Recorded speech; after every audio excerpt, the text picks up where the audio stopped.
Hello everyone, myself Nikhil Pandey.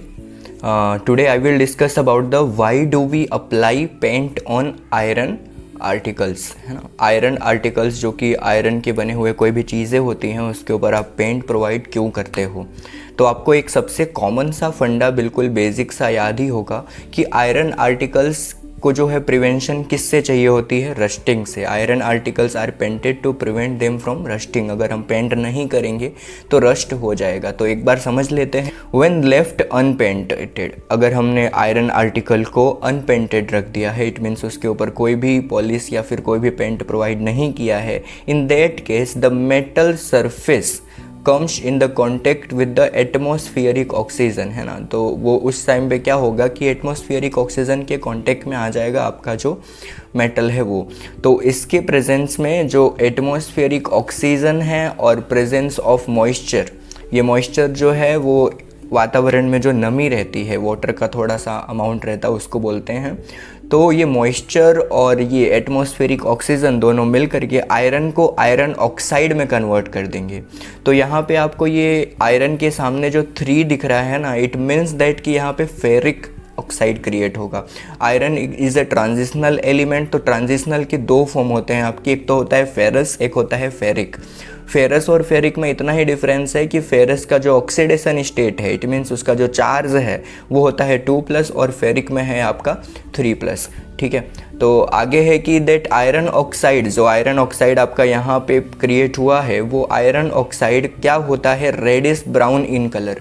और इसी reddish brown in colour को, जो आयरन ऑक्साइड को, इसी को हम बोलते हैं रस्ट। तो इससे प्रिवेंशन के लिए जो है हम उसके ऊपर पेंट प्रोवाइड करते हैं। एक बार केमिकल रिएक्शन देख लेते हैं कि इसमें क्या होता है। आयरन रिएक्ट्स विथ वाटर, वो सबसे पहले वाटर के साथ रिएक्ट करता है एंड ऑक्सीजन के साथ में रिएक्ट करता है to form an hydrated oxide.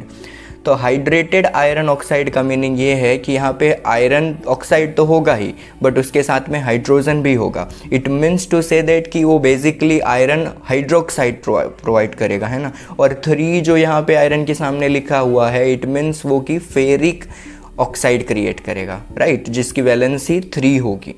आगे देख लेते हैं केमिकल फॉर्मूला। यहाँ पे होगा iron, it reacts with oxygen and 6H2O and form करेगा FeOH थ्राइस। FeOH के साथ में हमने OH थ्राइस इसलिए लिया है बिकॉज एक हाइड्रोक्साइड आयन का चार्ज होता है -1 और एक आयरन का जो चार्ज होता है वो होता है आपका +3। तो +3 को वैलेंस करने के लिए, स्टेबल करने के लिए हमें 3- आयन की ज़रूरत पड़ती है। तो इसके लिए FeOH थ्राइस लिया हुआ है यहाँ पे। NCERT की बुक में ऑलरेडी दिया हुआ है कि रस्ट का जो फॉर्मूला होता है वो ये होता है आपका Fe2O3.XH2O। तो हम इसको रस्ट कैसे बोल सकते हैं, है ना। तो इसमें क्या है कि पहले ये हाइड्रेटेड होगा, हाइड्रेटेड इट मीन्स हाइड्रोजन का अमाउंट इसमें होगा, और फिर से इसको डिहाइड्रेट होना पड़ेगा, और जब हाइड्रोजन इसमें से निकल जाएगा तो उसको बोलते हैं हम रस्ट। ठीक है। तो ये तो बस एक स्टेप है आपका, तो ये याद रखना है। ठीक है। अब देख लेते हैं कि पेंट जो है वो कैसे प्रोटेक्ट करता है ये पूरा रिएक्शन होने से। तो जो पेंट होता है, if we paint the surface of iron, it does not come into the contact of the moisture. अगर आप उसके ऊपर एक लेयर जनरेट कर देते हो आयरन की सरफेस के ऊपर, किसका, पेंट का लेयर, तो उसमें क्या होता है कि जो पेंट का लेयर होता है वो water proof and air tight एक इन्वायरमेंट क्रिएट करता है आयरन सरफेस के लिए। तो इस कंडीशन में जो आपका आयरन है वो कभी भी इन दोनों केमिकल के कॉन्टेक्ट में नहीं आएगा। कौन कौन सा, एक तो ऑक्सीजन और दूसरा H2O। और जब इन दोनों के कांटेक्ट में नहीं आएगा तो जो आयरन आपका है वो प्रोटेक्टेड रहेगा। तो इसके लिए हम आयरन के सरफेस को पेंट करते हैं। I hope you like the video and subscribe the channel. Thank you for watching the video.